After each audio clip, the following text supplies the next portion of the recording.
Hello dear students. देखिए बेटा, कल की वीडियो में हमने चंपा काले अक्षर नहीं चिन्हती कविता पढ़ी थी। उसके 3 पद्यांश हम पढ़ चुके हैं, आज चौथा पद्यांश पढ़ेंगे। चंपा ने ये कहा कि मैं तो नहीं पढ़ूंगी। तुम तो कहते थे गांधी बाबा अच्छे हैं, पढ़ने लिखने की बात कैसे कहेंगी, मैं तो नहीं पढ़ूंगी। मैंने कहा कि चंपा पढ़ लेना अच्छा है, ब्याह तुम्हारा होगा, तुम गोने जाओगी, कुछ दिन बालम संग रह चला जाएगा कलकत्ता। बड़ी दूर है कलकत्ता, कैसे उसे संदेशा दोगी, कैसे उसके पत्र पढ़ोगी, चंपा पढ़ लेना अच्छा है। तो कोई कहता है कि मैंने जब चंपा से कहा, पढ़ने के बारे में कहा, तो चंपा कहने लगी कि मैं तो नहीं पढ़ूंगी। तुम तो कहते थे कि गांधी जी अच्छे हैं, तो भला वो पढ़ने लिखने की बात कैसे कहेंगे। आक्षेप लगाती है कि आप तो कहते थे गांधी जी बहुत अच्छे इंसान हैं, तो एक अच्छा इंसान पढ़ने लिखने की बात कैसे कहेंगे। मैं तो नहीं पढ़ूंगी, चाहे जो भी हो, मैं नहीं पढ़ूंगी। कोई कहता है मैंने कहा चंपा पढ़ लेना अच्छा है, कोई कहता है मैंने समझाया चंपा पढ़ लो, पढ़ लेना अच्छा है, ब्याह तुम्हारा होगा। कहते हैं मैंने उसको समझाया कि जब तुम्हारी शादी हो जाएगी, कुछ दिन बालम संग रह साथ चला जाएगा कलकत्ता। और मैंने कभी कहता है कि मैंने समझाया कि तुम्हारा पति कुछ दिन तुम्हारे साथ रहने के बाद फिर से जब कलकत्ता चले जाएगा, बड़ी दूर है वह कलकत्ता, तो कलकत्ता बहुत दूर है, कैसे उसे संदेश दोगी, उस तक अपना संदेश कैसे पहुंचाओगी, कैसे उसके पत्र पढ़ोगी, और यदि वो अपना हालचाल तुम्हें बताना चाहिए पत्र के माध्यम से, तो कैसे उसके पत्रों को पढ़ोगी। चंपा पढ़ लेना अच्छा है। इसलिए कभी कहते हैं मैंने समझा कि चंपा पढ़ लेना ही अच्छा है।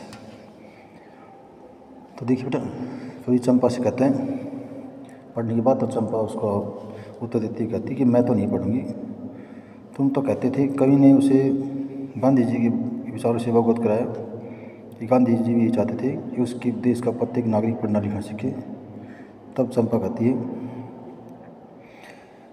कि तुम तो कहते थे गांधी बाबा अच्छे हैं, कि गांधी जी बहुत अच्छे इंसान हैं, फिर वो पढ़ने लिखने की बात कैसे कह सकते हैं। मैं तो नहीं पढ़ूंगी। चंपा कहने लगी कि चाहे तुम कुछ भी कहो, मैं नहीं पढ़ूंगी। मैंने कहा चंपा पढ़ लेना अच्छा है। कोई कहते फिर मैंने उसको समझाया कि चंपा पढ़ना अच्छा है, जब तुम्हारा विवाह हो जाएगा और तुम विदा होकर किसी ससुराल चली जाओगी, तब कहता है कुछ दिन बाद तुम्हारा पति तुम्हें छोड़ कर गया, तुम्हारे साथ रहने के बाद तुम्हें छोड़कर कलकत्ता चले जाएगा। कलकत्ता यहाँ से बड़ी दूर है, तो कैसे उसको तुम संदेशा भेजोगी, मैसेज भेजोगी, कैसे उसके पत्रों को पढ़ पाओगी। इसलिए चंपा पढ़ लेना ही अच्छा है। चंपा बोली तुम कितने झूठे हो, देखा हाय राम, तुम पढ़ लिख कर इतने झूठे हो, मैं ब्याह कभी न करूँगी। तो कभी कहता है इस पर चंपा हैरान होकर कहने लगी तुम कितने झूठे हो, हाय राम।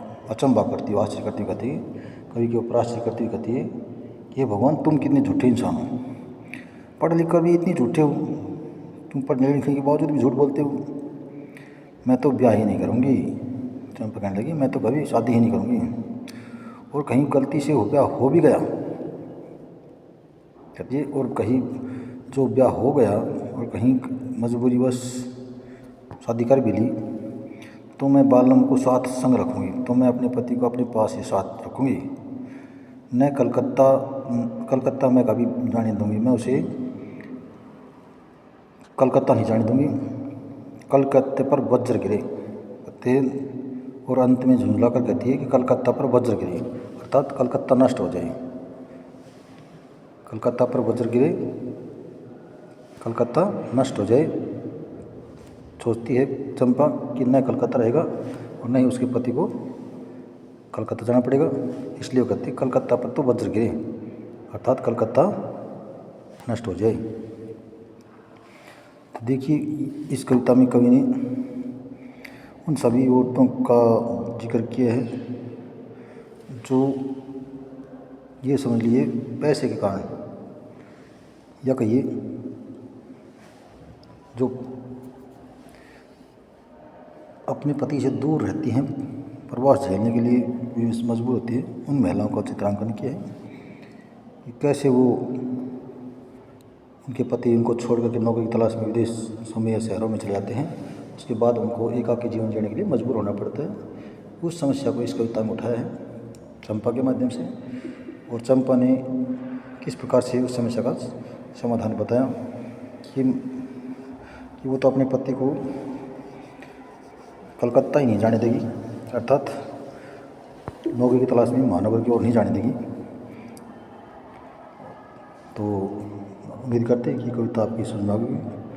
बाकी कल की वीडियो में thanks, have a nice day.